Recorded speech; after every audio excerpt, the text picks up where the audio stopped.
Hello दोस्तों, मैं हूँ रुबैया मलिक और आप लोग सुन रहे हैं इश्क में दर्द भी है। इस कहानी में आगे क्या होने वाला है, आइए सुनते हैं। आरव और विवान दोनों घर के लिए निकल जाते हैं। विवान गाड़ी चला रहा था और आरव उसके साथ बैठा सीट पर अपना सिर टिकाए अपनी आंखें बंद किए गहरी सोच में डूबा था। ख्यालों में बस नैना घूम रही थी। उसका मन कह रहा था, जो हुआ अच्छा नहीं हुआ, आखिर इन सब में तुम्हारी क्या गलती है? तुम खामखा मेरे साथ पीस रही हो। प्यार करने की इतनी बड़ी सज़ा पर मैं भी मजबूर हूँ, काश तुम समझ पाती। घर पर नैना बिस्तर पर टेक लगाए मन में सोचती है, सब समझ गई हूँ मैं, ज़रूर आपकी कोई बहुत बड़ी मजबूरी होगी तभी आप मुझसे दूर जा रहे हैं, वरना अपने लिए प्यार तो मैंने भी देखा है आपकी आंखों में। पर अब मैं भी आपका साथ दूंगी। आपका जो भी मकसद है आप उसे पूरा कीजिए, मैं नहीं रोकूंगी आपको। इधर आरव कहता है, साथ दो नैना मेरा, मुझे तुम्हारे साथ की बहुत ज़रूरत है। मैं तुम्हें अपनी ताकत बनाना चाहता हूँ, अपनी कमज़ोरी नहीं। इधर नैना सोचती है, मैं भी आपका साथ दूंगी, आपकी कमज़ोरी नहीं ताकत बनना है मुझे। मैं हर हाल में आपका साथ दूंगी, बस आप कभी मुझे खुद से दूर मत करना। बहुत प्यार करती हूँ मैं आपसे, बस मेरे आंखों के सामने रहिए, मैं आपके मकसद के बीच में नहीं आऊँगी। इधर आरव कहता है, जानता हूँ तुम्हें बहुत तकलीफ़ हो रही होगी, पर मेरे लिए मेरा मकसद ही सब कुछ है, लेकिन तुम्हारे लिए भी मेरा कुछ फ़र्ज़ है।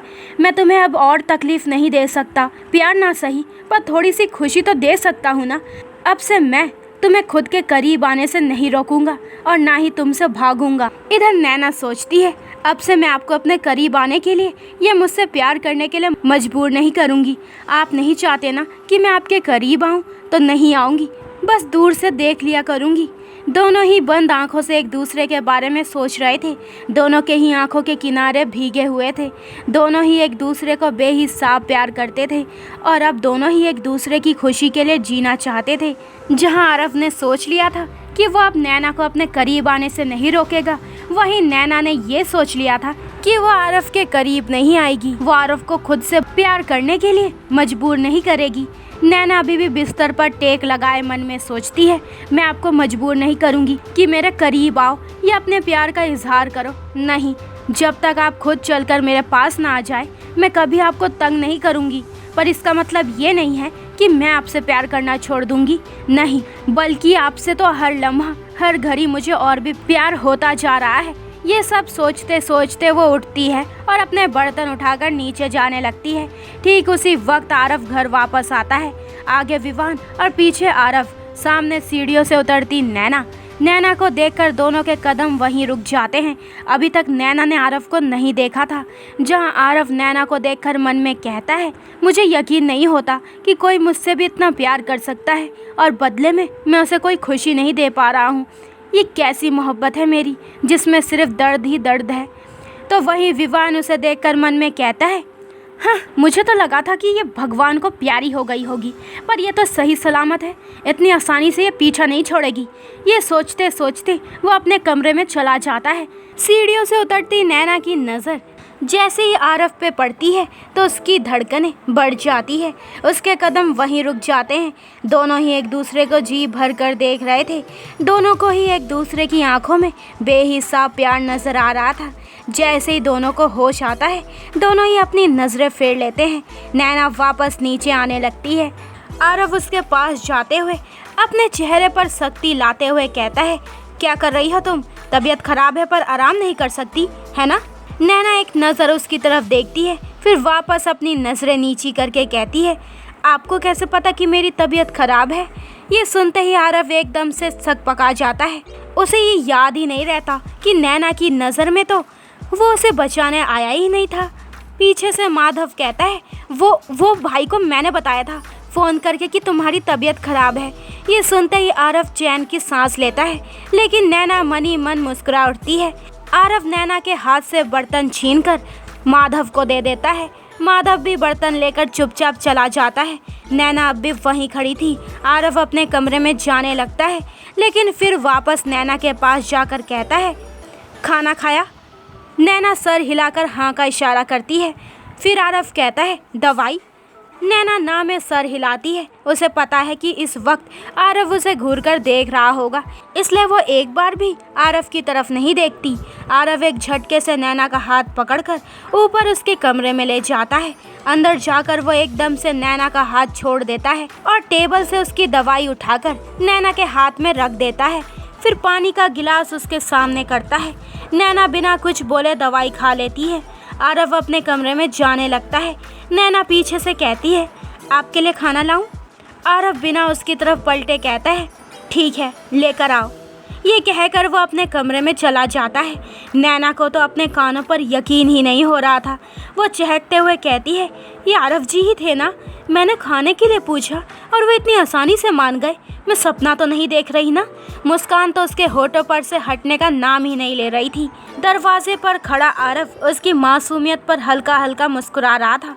फिर वो खुद पर काबू पाते हुए नैना को कहता है, सोचना विचारना हो गया हो तो खाना लाओ। उसकी आवाज़ से नैना एकदम से उसकी तरफ देखती है और मन में कहती है, कहीं इन्होंने मेरी बातें तो नहीं सुन ली ना? अगर सुन ली होगी तो खैर नहीं मेरी। आरव कहता है, मिलेगा मुझे आज की तारीख में खाना? नैना बड़बड़ाते हुए कहती है, जी जी अभी लाई। ये कहकर वो तेजी से नीचे चली जाती है। आरव नजरों से उसका पीछा करता है और मन में कहता है, पागल है बिल्कुल। फिर वो अपने कमरे में चला जाता है। आरव अपनी शर्ट निकालकर एक तरफ रख देता है और सोफे पर बैठकर एक सिगरेट जलाकर अपने होठों में दबा लेता है और मन में सोचता है, अभी तो बस शुरुआत हुई है। रॉय के बच्चे, तू देख तेरी जिंदगी दिन ब दिन कैसे नरक बनाता हूँ। दूसरी तरफ रॉय अपने कमरे में बैठा शराब पी रहा था। वो काफी पी चुका था। आंखों में बेहिसाब गुस्सा नजर आ रहा था। वो एकदम से शराब की बोतल नीचे फेंककर तोड़ते हुए कहता है, इतना आसान नहीं है आरव मुझ तक पहुंचना। तो कल भी बच्चा था और आज भी बच्चा ही है। अब देख तेरी जिंदगी कैसे नरक बनाता हूँ मैं। इधर नैना नीचे किचन में जाकर आरव के लिए खाना गर्म करती है। ठीक उसी वक्त विवान भी किचन में आता है। नैना को देखकर वो चिढ़ जाता है। नैना की नज़र विवान पर पड़ती है तो वो भी अपना चेहरा फेर लेती है। विवान अपने लिए खाना निकालते हुए कहता है, तुम्हें जिंदा देखकर बिल्कुल अच्छा नहीं लगा। मुझे तो लगा था कि तुम्हारा ये मनहूस चेहरा मुझे दोबारा नहीं देखना पड़ेगा, पर तुम तो फेविकॉल की तरह चिपक गई हो। नैना उसकी बातों का कोई जवाब नहीं देती।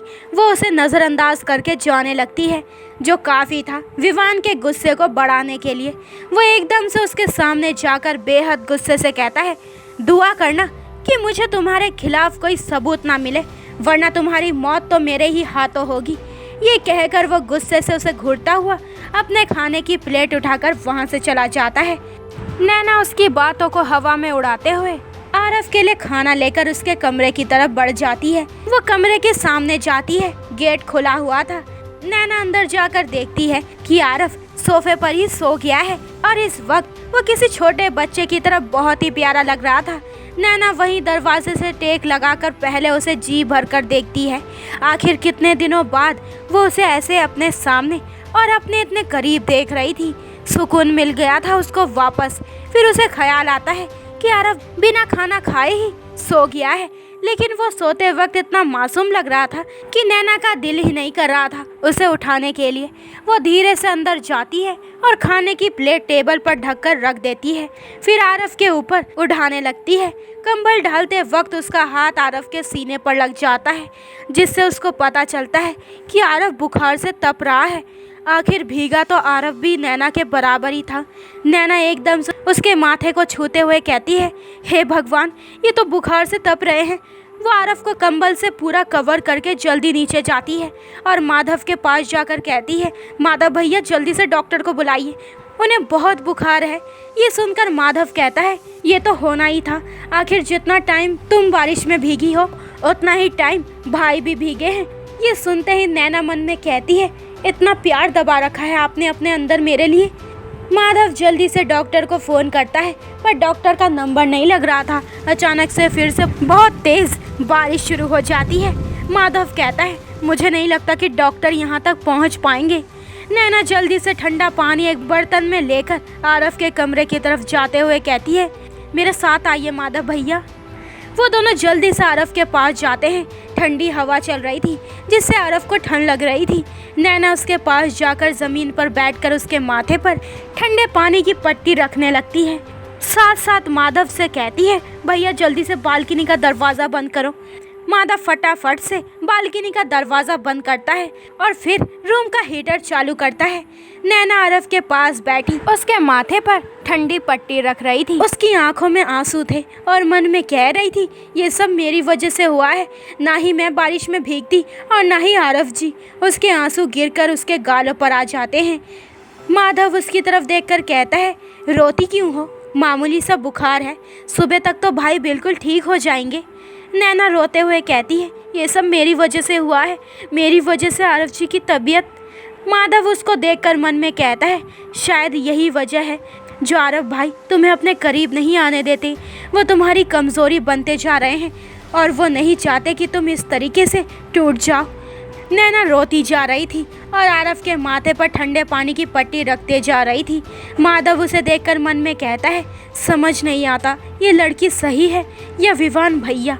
इसको देखकर लगता तो नहीं है कि ये किसी मकसद से यहाँ आई है या ये आरव भाई को कोई नुकसान पहुँचाना चाहती है।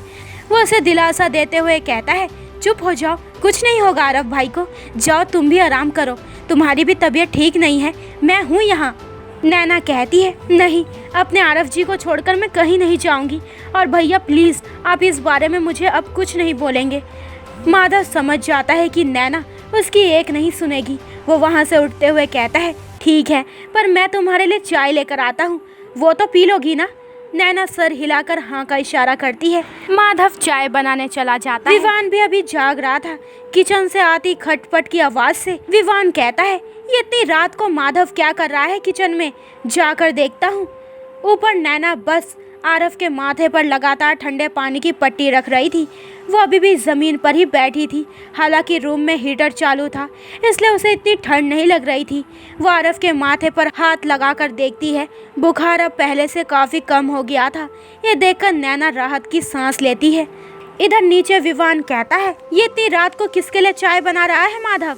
माधव उसकी तरफ देखकर कहता है, वो भाई, वो नैना। विवान पूरी बात सुने बिना ही गुस्से से कहता है, तू पागल हो गया है माधव? उस लड़की पर भरोसा कर रहा है जो हमारे आरव के लिए।